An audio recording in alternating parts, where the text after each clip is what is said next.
Dobrý den, moje jméno je Jan Smrzlý a jsem pro vás připravil prezentaci na téma své diplomové práce detekce semistrukturovaně rozmístěných polotovarů z plochy pomocí metodu umělé inteligence. Na své diplomové práci jsem pracoval pod vedením inženýra Martina Juříčka, ale dále také mi pomáhal pan inženýr Párák a také inženýr Janus a inženýr Marek z vaší firmy Intemac Solution.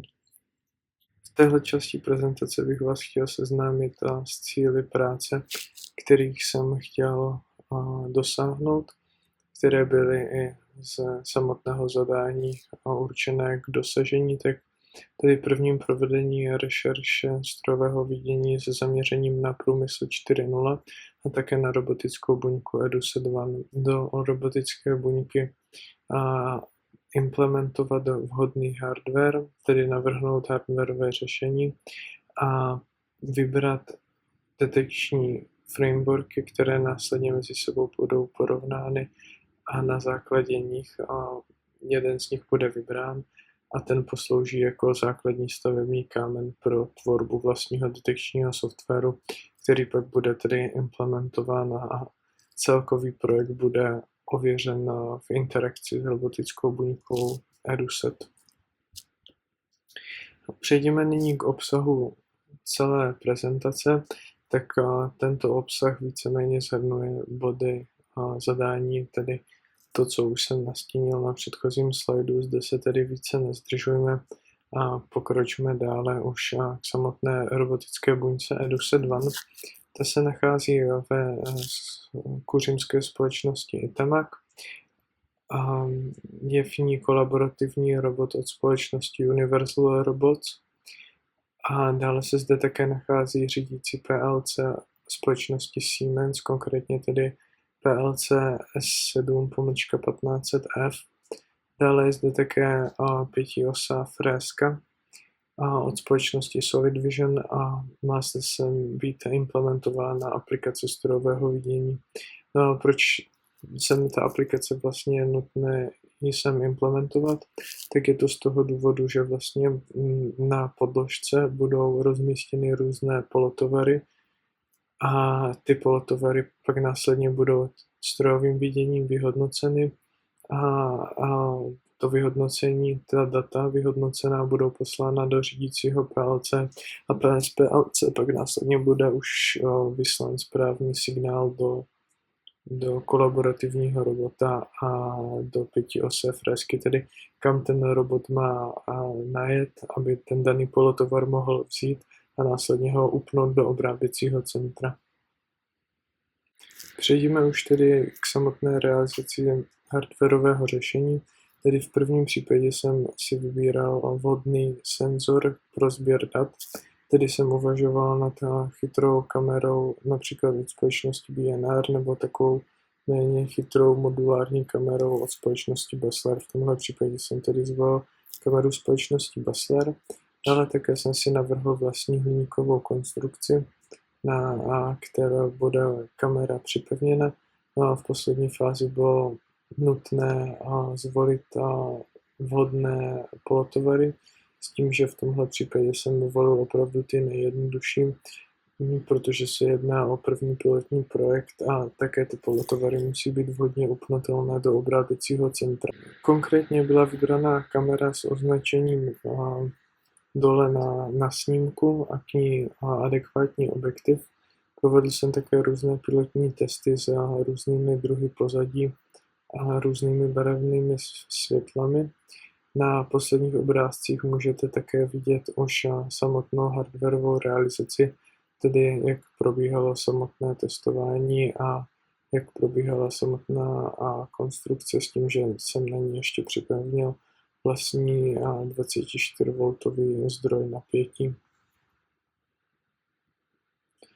No a pokud už jsem měl tedy hardwarovou část hotovou, tak bylo zcela logickým následujícím krokem přejít na vývoj detekčního softwaru, tedy si vytvořit vlastní dataset, pak vybrat vhodné detekční frameworky, které jsem porovnal v závislosti na vytvořeném vlastním datasetu z nich vybrat jeden ten nejlepší, který vlastně bude, nebo nejvhodnější pro tuhle konkrétní úlohu, který pak bude následně použít tedy jako základ pro vytvoření vlastního detekčního softwaru.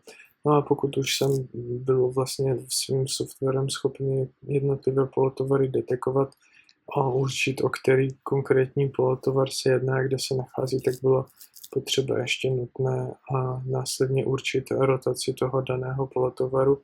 A nad rámec té diplomové práce jsem ještě realizoval komunikaci s řídícím PLC od společnosti Siemens prostřednictvím komunikačního protokolu OPC UA.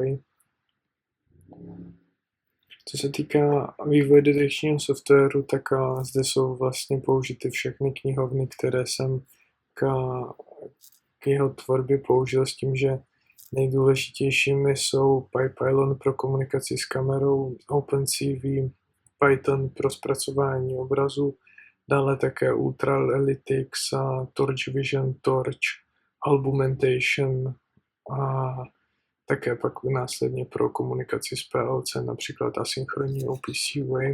Co se týká samotného výběru detekčního frameworku, tak jsem zvolil jako nejvhodnější JOLové 8, které jsem porovnával nejen na základě čísel, tedy mean average precision a FPS, ale také z hlediska flexibility implementace, podpory komunity a dostupnosti modelů.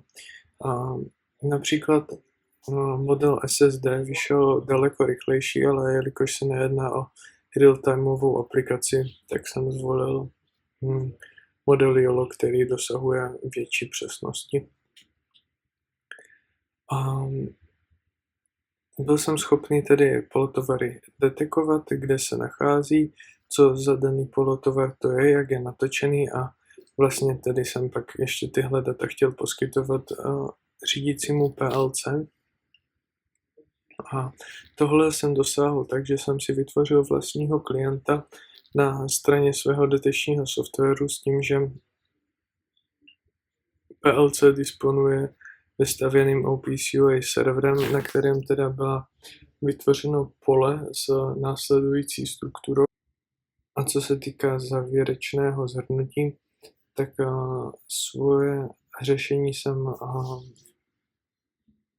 otestoval s reálnou robotickou buňkou EduSet One a s tím, že se mi povedlo vybrat vhodný hardware pro řešení tohoto problému, implementoval jsem 3 různé detektory, tedy konkrétně SSD, JOLové 8 a Faster RCNN.